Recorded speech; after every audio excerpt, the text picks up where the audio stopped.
akwai al-ihtiram wal karama fil islam. Addinin musulunci addini ne da yake da ya shar'anta ko ya kwadaitar da ya zamanto dan adam yana mu'amalantar dan uwansa da girmamawa da mutuntawa.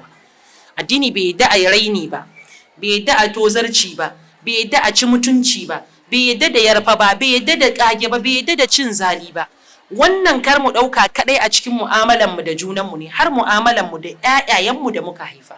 So tari yakan kubce mana wani abubuwa da za a faɗa na abin da ya shafi koyarwa ta kyakkyawan mu'amala tsakanin musulmi da musulmi, sai mu rika ganin kamar bata tsakanin iyaye da yaya.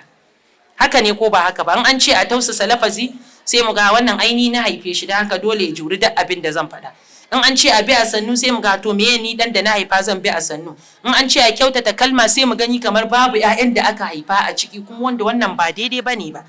Dole ne ya zamanto cewa a cikin tarbiyyar nan akwai girmama wannan ɗa da aka haifa.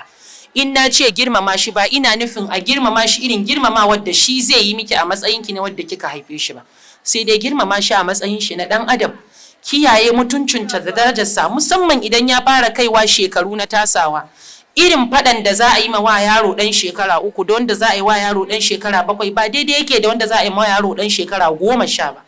Ba za ki watse shi a gaban abokanansa ko ana cikin taro ki nuna bai yi daidai ba, ki kwatsa mai magana, ki kwabe shi, ki yi kaza ki kaza cikin abin da yake yaro zai ji babu daɗi a ran shi, zai ji cewa an kaskantar da shi.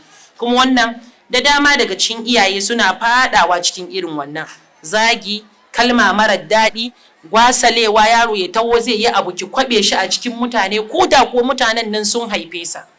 Yakfi cewa shi dan adam ne kuma yana da zuciyar da zai ji daɗi, zai ji akasin daɗi, ma'ana zai ji rashin daɗi in an mai ba daidai ba. Dan haka kar ki gwama tarbiyyar ki da irin wannan uslubin.